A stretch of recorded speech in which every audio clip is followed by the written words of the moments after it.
إن الحمد لله نحمده ونستعينه ونستغفره ونؤمن به ونتوكل عليه ونعوذ بالله من شرور أنفسنا ومن سيئات أعمالنا من يهده الله فلا مضل له ومن يضلله فلا هادي له ونشهد أن لا إله إلا الله وحده لا شريك له ونشهد أن سيدنا ومولانا محمدا عبده ورسوله أما بعد فأعوذ بالله من الشيطان الرجيم بسم الله الرحمن الرحيم قال الله تعالى فيه القرآن المجيد والفرقان الحميد ألف لام ميم أحسب الناس أن يتركوا أن يقولوا آمنا وهم لا يفتنون وَلَقَدْ فَتَنَّا الَّذِينَ مِنْ قَبْلِهِمْ فَلَيَعْلَمَنَّ اللَّهُ الَّذِينَ صَدَقُوا وَلَيَعْلَمَنَّ الْكَاذِبِينَ أَمْ حَسِبَ الَّذِينَ يَعْمَلُونَ السَّيِّئَاتِ أَنْ يَسْبِقُونَا سَاءَ مَا يَحْكُمُونَ مَنْ كَانَ يَرْجُو لِقَاءَ اللَّهِ فَإِنَّ أَجَلَ اللَّهِ لَآتٍ وَهُوَ السَّمِيعُ الْعَلِيمُ صدق اللہ العلی العظیم۔ ترجمہ سماعت فرمائیں۔ الف لام میم حقیقی معنی اللہ اور رسول اللہ صلی اللہ علیہ وآلہ وسلم ہی بہتر جانتے ہیں۔ یہ حروف مقطعات ہیں، ان کو الگ الگ کر کے پڑھا جاتا ہے۔ حروف آیت نمبر 2 کا ترجمہ دیکھیے۔ کیا لوگ یہ خیال کرتے ہیں کہ صرف ان کے اتنا کہنے سے کہ ہم ایمان لے آئے ہیں چھوڑ دیے جائیں گے اور ان کی آزمائش نہیں کی جائے گی؟ اور بے شک ہم نے ان لوگوں کو بھی آزمایا تھا جو ان سے پہلے تھے، سو یقیناً اللہ ان لوگوں کو ضرور آزمائش کے ذریعے نمایاں فرما دے گا جو دعوی ایمان میں سچے ہیں، اور جھوٹوں کو بھی ضرور ظاہر کر دے گا۔ کیا جو لوگ برے کام کرتے ہیں یہ گمان کیے ہوئے ہیں کہ وہ ہمارے قابو سے باہر نکل جائیں گے؟ کیا ہی برا ہے جو وہ اپنے ذہنوں میں فیصلہ کرتے ہیں۔ جو شخص اللہ سے ملاقات کی امید رکھتا ہے تو بے شک اللہ کا مقرر کردہ وقت ضرور آنے والا ہے، اور وہی سننے والا جاننے والا ہے۔ رب اشرح لی صدری ویسر لی امری واحلل عقدۃ من لسانی یفقہوا قولی اللہم فقہنا فی الدین وبک نستعین اللہم افتح علینا حکمتک وانشر علینا رحمتک یا ذا الجلال والاکرام آمین یا رب العالمین۔ نہایت قابل احترام میری پیاری بہنوں، السلام علیکم ورحمۃ اللہ وبرکاتہ۔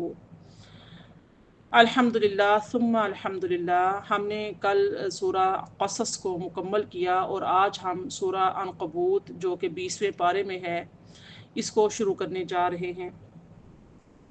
جو آیت میں نے آپ کے سامنے 5 آیتیں جو ہیں تلاوت کی ہیں، ترجمہ پیش کیا ہے، ان آیات کی تفسیر میں جانے سے پہلے ہم سورہ عنکبوت کا جائزہ لیتے ہیں کہ اس کا نام جو عنکبوت رکھا گیا ہے تو اس کے نام رکھنے کی وجہ تسمیہ جو ہے وہ کیا ہے۔ تو یہ سورہ عنکبوت جو ہے اس کی آیت نمبر 41 میں عنکبوت لفظ آیا ہے، جس کی وجہ سے اس سورہ مبارکہ کا نام بھی عنکبوت رکھ دیا گیا ہے۔ ارشاد ہوتا ہے مثل الذین اتخذوا من دون اللہ اولیاء کمثل العنکبوت اتخذت بیتا وان اوہن البیوت لبیت العنکبوت لو کانوا یعلمون۔ جن لوگوں نے اللہ کو چھوڑ کر اور کارساز مقرر کر رکھے ہیں، ان کی مثال مکڑی کی طرح ہے جو ایک گھر بنا لیتی ہے، اور بے شک تمام گھروں میں سب سے کمزور گھر مکڑی کا ہے، کاش کہ وہ جان لیتے۔ تو قرآن مجید میں عنکبوت کا لفظ جو ہے صرف اسی صورت کی آیت نمبر 41 میں آیا ہے، تو لہٰذا اس صورت کا نام جو ہے عنکبوت رکھنے کی وجہ بھی یہی صاف جو ہے ظاہر ہوتی ہے۔ اس آیہ مبارکہ میں یہ بتایا گیا ہے کہ مشرکین نے اللہ تعالیٰ کو چھوڑ کر جن بتوں کو اپنا کارساز اور مددگار بنا رکھا ہے، وہ اللہ تعالیٰ کے نزدیک مکڑی کے لیے ایک جالے سے بھی زیادہ کمزور ہیں۔ عنکبوت جو ہے یہ مکڑی کو کہا جاتا ہے، تو جو جالا بناتی ہے، دیکھا ہوگا آپ نے بھی، تو اس کا ذکر ہے یہاں پر۔ جب ہم آیت 41 میں پہنچیں گے تو پھر ڈیٹیل کے ساتھ اس کے پر روشنی ڈالیں گے انشاءاللہ۔ سورہ عنکبوت سے متعلق جو ہے احادیث آتی ہیں۔ امام ابو اسحاق احمد بن محمد بن ابراہیم ثعلبی نیشا پوری اپنی سند کے ساتھ روایت کرتے ہیں کہ حضرت ابی بن کعب رضی اللہ تعالیٰ عنہ بیان کرتے ہیں کہ رسول اللہ صلی اللہ علیہ وآلہ وسلم نے فرمایا، جس شخص نے سورہ عنکبوت کو پڑھا اس کو ہر مومن اور منافق کے عدد کے برابر 10 نیکیاں ملیں گی۔ اس حدیث مبارکہ کو امام ابو الحسن علی بن احمد واحدی نیشا پوری نے بھی اپنی سند کے ساتھ روایت کیا ہے۔ امام ابن زریس، امام نحاس، امام ابن مردویہ اور امام بہقی نے دلائل النبوہ میں حضرت ابن عباس رضی اللہ تعالیٰ عنہما سے روایت کیا ہے کہ سورہ جو عنکبوت ہے یہ مکہ المکرمہ میں نازل ہوئی ہے۔ امام دارقطنی نے سنن میں حضرت عائشہ رضی اللہ تعالیٰ عنہا سے روایت کیا ہے کہ رسول اللہ صلی اللہ علیہ وآلہ وسلم نے سورج اور چاند گہن لگنے کی نماز 4 رکوع اور 4 سجدوں کے ساتھ پڑھی۔ پہلی رکعت میں سورہ عنکبوت یا سورہ روم پڑھی اور دوسری رکعت میں سورہ یاسین پڑھی۔ ائمہ ثلاثہ کے نزدیک سورج گرہن کے لگنے کی نماز 2 رکعت ہے، جس میں 4 رکوع ہیں اور ہر رکعت میں 2 رکوع ہیں، اور امام ابو حنیفہ کے نزدیک سورج گرہن کی نماز 2 رکعت ہے اور ہر رکعت میں عام معمول کے مطابق 1 رکوع ہے۔ ائمہ ثلاثہ کی دلیل جو ہے وہ یہی ہے، اور امام ابو حنیفہ جو ہیں ان کی دلیل جو ہے یہ حدیث مبارکہ ہے۔ آپ فرماتے ہیں کہ حضرت عبداللہ بن عمر رضی اللہ تعالیٰ عنہ بیان کرتے ہیں کہ رسول اللہ صلی اللہ علیہ وآلہ وسلم کے عہد مبارک میں سورج گرہن لگا تو رسول اللہ صلی اللہ علیہ وسلم نے قیام کیا، اتنا لمبا قیام کیا کہ لگتا تھا ہم رکوع نہیں کریں گے، یعنی کہ آپ صلی اللہ علیہ وسلم رکوع نہیں کریں گے۔ پھر آپ نے اتنا لمبا رکوع کیا کہ لگتا تھا کہ آپ رکوع سے سر نہیں اٹھائیں گے، پھر آپ نے رکوع سے سر اٹھایا اور دوسری رکعت بھی اسی طرح ادا کی۔ سنن ابو داؤد، سنن کبریٰ نسائی اور مسند احمد میں یہ حدیث مبارکہ رقم کی گئی ہے۔ یہ سورۃ المبارکہ جو شان نزول ہے، زمانہ نزول، یہ مکہ کے متوسط دور میں نازل ہوئی ہے، جب مکہ میں مسلمانوں کو مشرکین اپنے ظلم و ستم کا نشانہ بنا رہے تھے، نوجوانوں کو ان کے والدین زد و کوب کرتے تھے اور غلاموں پر ان کے آقا مشق ستم کرتے تھے۔ اس وجہ سے قدرتی طور پر ان نو مسلمانوں کے دلوں میں طرح طرح کے سوالات پیدا ہوتے تھے اور شبہات سر اٹھاتے تھے کہ جب ہم جو ہیں برحق ہیں، دین پر ہیں، تو ہم پر مصائب کیوں آ رہے ہیں؟ تو اللہ تعالیٰ نے بتایا کہ اسلام کی خاطر تمہیں قربانیاں دینی ہوں گی، اور ابھی تو تم پر اتنا ظلم و ستم نہیں ہوا جتنا ظلم و ستم پچھلی امتوں پر ہوا ہے، اور جتنے مصائب انہوں نے راہ حق میں برداشت کیے ہیں۔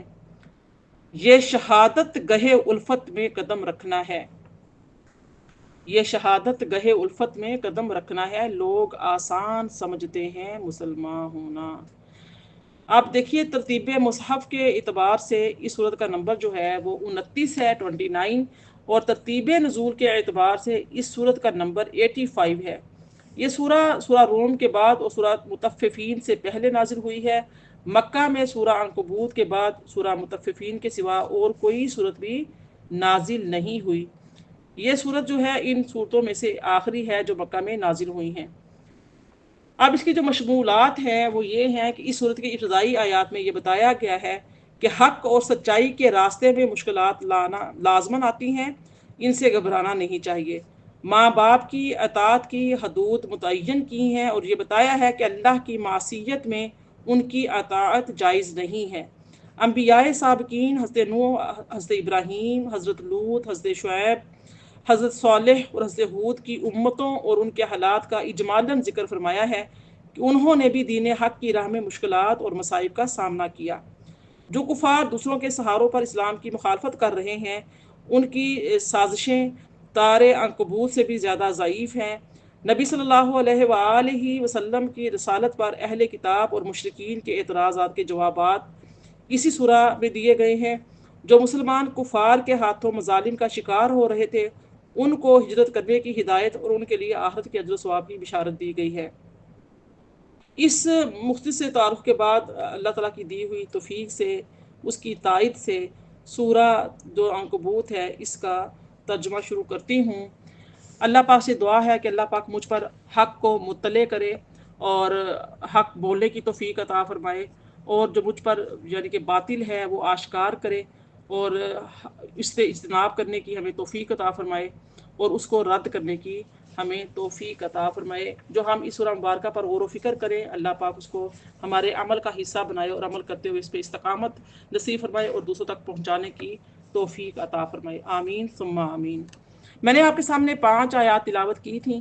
اس کا جو سورہ کا آغاز ہے یہ حروف مقطعات سے ہوتا ہے، یعنی کہ الف لام میم سے، اور الف لام میم کا جو ہے یہ اس کا جو معنی ہے وہ اللہ تعالیٰ کی دی ہوئی توفیق سے، اس کے دیے ہوئے علم سے نبی کریم صلی اللہ علیہ وسلم ہی بہتر جانتے ہیں۔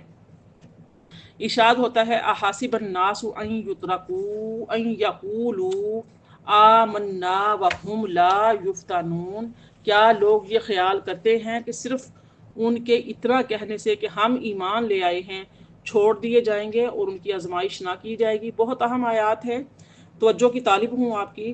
فرمایا کہ یہ لوگ گمان کرتے ہیں کہ ہم ایمان لے آئے، تو اس کے بارے میں امام ابو اسحاق احمد بن محمد بن ابراہیم ثعلبی نیشا پوری لکھتے ہیں کہ اس آیت کے سبب نزول میں اختلاف ہے۔ ابن جریج اور ابن عمیر نے کہا کہ یہ آیت حضرت عمار بن یاسر کے متعلق نازل ہوئی ہے جب ان کو اللہ کے ماننے کی وجہ سے عذاب دیا جا رہا تھا۔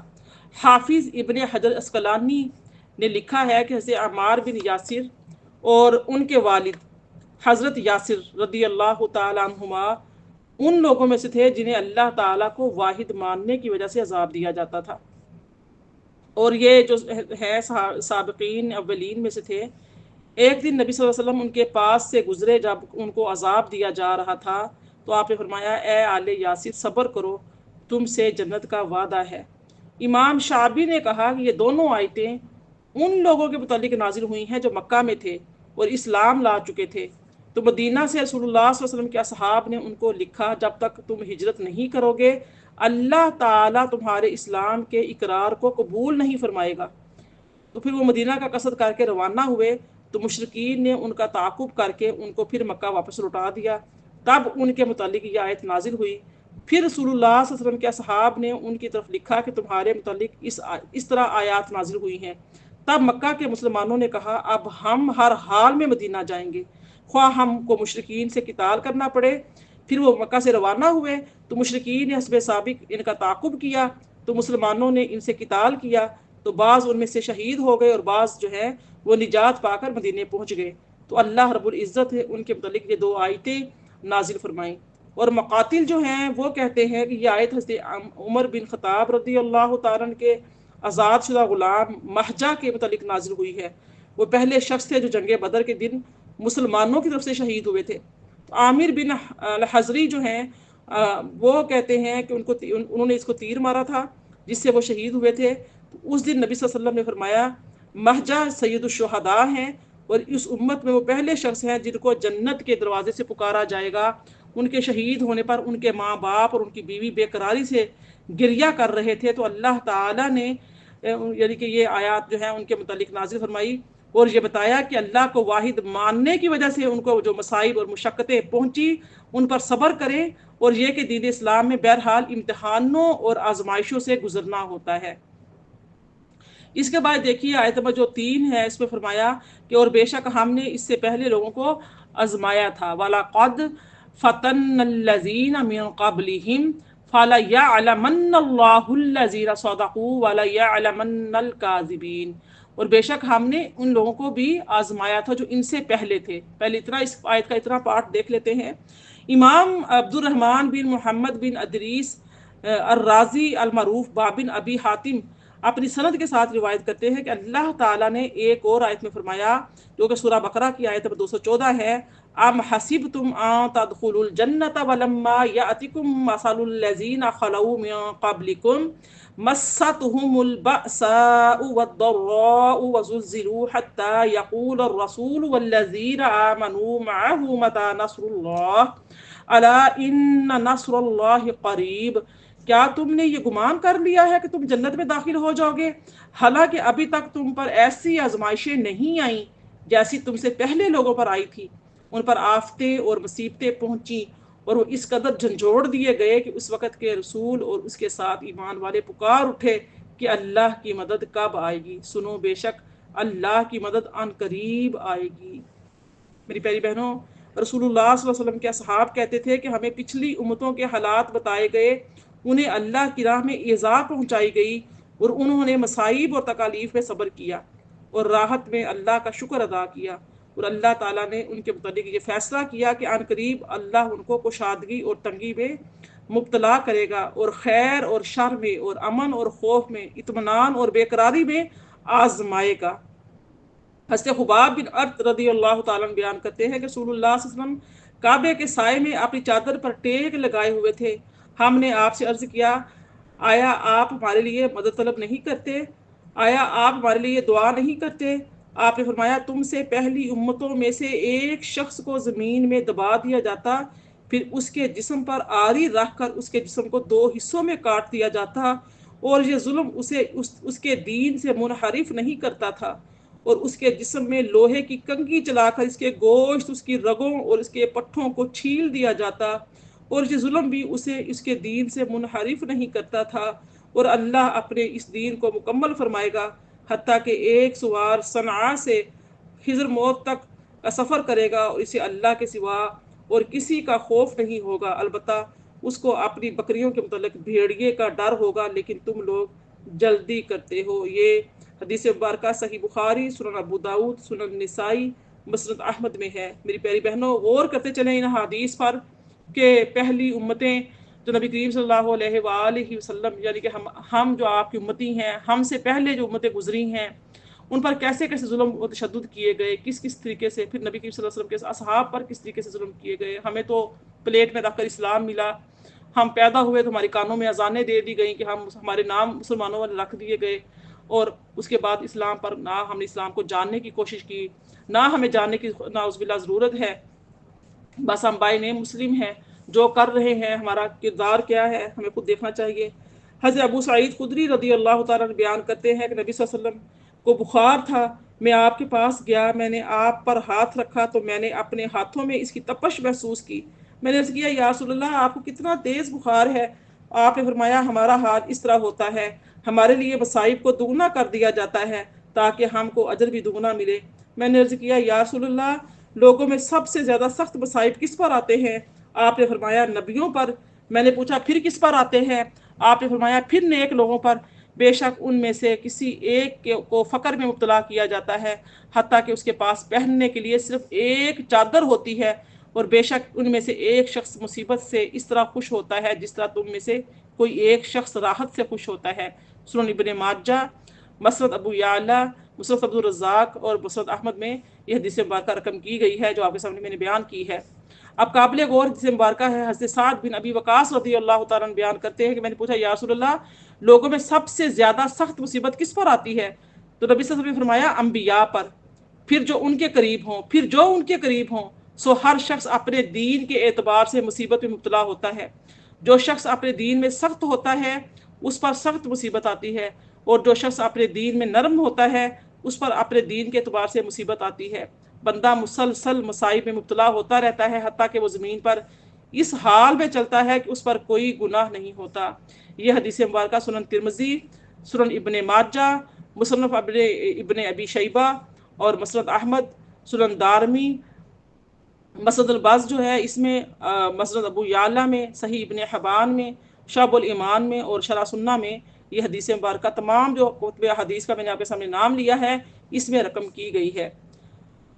پھر اسی آیت کی جو آیت نمبر 3 ہے، اس میں اللہ پاک نے فرمایا کہ ان لوگوں کو ضرور آزمائش کے ذریعے نمایاں فرما دے گا اللہ پاک جو ہے، اور جو دعویٰ ایمان میں سچے ہیں اور جھوٹوں کو بھی ضرور ظاہر کر دے گا۔ آپ دیکھیے کہ امام ابو اسحاق احمد بن محمد بن ابراہیم نیشاپوری لکھتے ہیں کہ اس آیت کا لفظی ترجمہ اس طرح ہے کہ سو اللہ ان لوگوں کو ضرور جان لے گا جو سچے ہیں، اور ان لوگوں کو بھی ضرور جان لے گا جو جھوٹے ہیں۔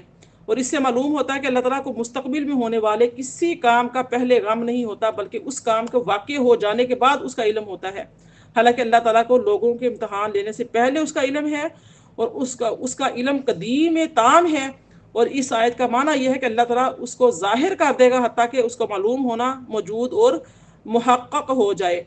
تو اب یعنی کہ مقاتل جو ہے وہ کہتے ہیں کہ اس کا معنی ہے کہ اللہ تعالیٰ دکھا دے گا۔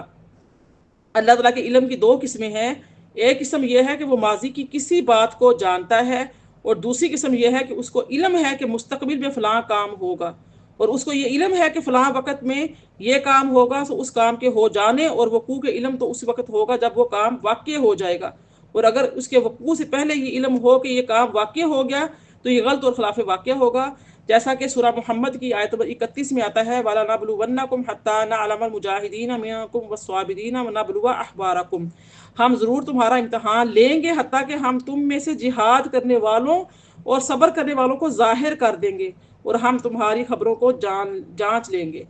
اس طرح یہ جو آیت ہے اس میں اس کے بارے میں علامہ ابو عبداللہ محمد بن احمد مالکی قرطبی جو ہے وہ لکھتے ہیں کہ زجاج نے کہا کہ اس آیت کا معنی یہ ہے کہ اللہ صادق کے صدق کے وقوع اور کاذب کے کذب کے وقوع کو جان لے گا، یعنی کہ جھوٹے سچے جو ہے اس کے سچ کو اور جھوٹے کے جھوٹ کو اللہ پاک جان لے گا، حتیٰ کہ جھوٹے اور سچے کے پیدا کرنے سے پہلے ان کے جھوٹ اور سچ کا اللہ پاک کو علم تھا، لیکن اس کا علم تھا کہ جھوٹا کون ہے اور سچا کون ہے، اور جھوٹے کا جو صدق ہے یا سچے کا جو صدق ہے وہ کب واقع ہونے والا ہے، اور عن قریب اس کا جو سچائی ہے وہ واقع ہوگی۔ لیکن اس نے قصد کیا کہ اس کو اس کے صدق اور کذب کے وقوع کا علم ہوتا تاکہ ان کے صدق اور کذب کی جزا دی جائے۔ تو اس کے بارے میں صادقین اور کاذبین، یعنی کہ جو لوگ سچے ہیں سچ بولنے والے اور جھوٹ ہیں جھوٹے بولنے والے، ان کے اعتبار سے جو صلہ ملے گا آخرت میں اللہ تعالیٰ لوگوں کو اس صلے اور ان کے انجام سے واقف کرے گا۔ تو یہ بہت ہی اہم پوائنٹس ہیں، دھیان سے دیکھیے گا، اور میں اپنا جائزہ لیتی ہوں، آپ اپنا جائزہ لیں کہ ہم کتنے سچے ہیں اور کتنے جھوٹے ہیں، ہماری باتوں میں اگر جھوٹ کی ملاوٹ ہے تو آپ غور کیجئے گا کہ اللہ تعالیٰ لوگوں کو اور جہان والوں کو اس پر مطلع کرے گا کہ یہ صادق ہیں اور یہ کاذب ہیں۔ جھوٹوں کے جھوٹ بھی ظاہر ہو جائیں گے اور سچوں کے سچ بھی ظاہر ہو جائیں گے، صادق اور کاذب دونوں جہان والوں پر ظاہر ہو جائیں گے، یعنی ان کو مشہور کرے گا۔ صادقین کی کرامت اور وجاہت ظاہر فرمائے گا کہ یہ صادق ہیں، اور کاذبین کو رسوا اور ذلیل کرے گا کہ یہ کاذب ہے۔ دنیا میں ہی جو جھوٹے لوگ ہیں اپنے جھوٹوں کی وجہ سے مسلسل ایک انسان مسلسل جھوٹ بولتا رہتا ہے، غلط بیانی کرتا ہے، وعدہ خلافی کرتا ہے، تو لوگوں پر وہ ظاہر ہو جاتا ہے کہ یہ بندہ جھوٹا ہے، اور لوگ اپنے منہ سے کہنے لگتے ہیں اور چرچا کرنے لگتے ہیں اس کا کہ یہ بندہ جھوٹا ہے۔ اور جو بندہ سچا ہے، وعدے کا پابند ہے، وعدے کی پاسداری کرتا ہے، سچ بولتا ہے، اس کی باتوں میں سچائی ہے، تو لوگ اس کے قریب ہوتے جاتے ہیں، اللہ تعالیٰ ان کا بھی یعنی کہ دنیا میں عزت عطا فرماتا ہے، اور ان کو بھی مشہور کر دیتا ہے کہ لوگ کہتے ہیں کہ یہ بندہ جو ہے ہمیشہ سچ بولتا ہے، اس نے کبھی جھوٹ نہیں بولا۔ لوگ جو ہیں اس سچے آدمی کی گواہیاں دیتے ہیں۔ اللہ تعالیٰ صادقین کے اوپر صدق کی علامت چسپاں کر دے گا اور کاذبین پر کذب کی علامت چسپاں کر دے گا۔ دنیا میں ہی ہو جائے گا کہ سچ والے کے اوپر بھی سچ، ہمیشہ سچ بولنے والے پر، یعنی کہ ہمیشہ صحیح بیان کرنے والے پر اور صحیح وعدہ پورا کرنے والے پر بھی جو ہے اس کی بھی وہ مشہور کر دیا جائے گا، اس کے اوپر اس کا صدق چسپاں کر دیا جائے گا، اور یہ نہیں کچھ پرچی لکھ کے ماتھے پہ لگا دی جائے گی، ایسا نہیں ہے۔ اللہ تعالیٰ اس کا چرچا کرے گا، جھوٹے کا بھی اور سچے کا بھی، دنیا میں ہی چرچا ہو جاتا ہے۔ اس بارے میں حضرت عبداللہ بن مسعود رضی اللہ تعالیٰ نے فرمایا کہ سب سے پہلے 7 آدمیوں نے اسلام کو ظاہر کیا، تو رسول اللہ صلی اللہ علیہ وسلم، حضرت ابوبکر، حضرت عمار اور ان کی ماں سمیہ، حضرت صہیب، حضرت بلال، حضرت مقداد رضی اللہ تعالیٰ عنہ۔ تو رہے رسول اللہ صلی اللہ علیہ وسلم تو اللہ تعالیٰ نے آپ کی حفاظت آپ کے چچا ابو طالب کے ذریعے کی، اور رہے حضرت ابوبکر تو ان کی حفاظت اللہ تعالیٰ نے ان کی قوم کے ذریعے کی، اور رہے باقی صحابہ تو ان کو مشرکین نے پکڑ لیا اور ان کو لوہے کی زرہیں پہنائی اور ان کو دھوپ میں تپایا، ان میں سے ہر ایک پر خود انہوں نے اپنی مرضی کے مطابق سختی اور ظلم کیا، ماں سوا حضرت بلال کے، ان کے نزدیک ان کی جان معمولی اور حقیر تھی، اور ان کی قوم بھی ان کو حقیر جانتی تھی، تو انہوں نے ان کو پکڑ کر بچوں کے حوالے کر دیا۔ وہ حضرت بلال کو مکہ کی گھاٹیوں میں گھسیٹتے پھرتے تھے، اور حضرت بلال کہتے تھے احد احد، اللہ واحد ہے، اللہ واحد ہے، اللہ ایک ہے۔ اس حدیث مبارکہ کو سنن ابن ماجہ، مصنف ابن ابی شیبہ، مسند احمد، صحیح ابن حبان، المستدرک اور دلائل النبوہ میں رقم کیا گیا ہے۔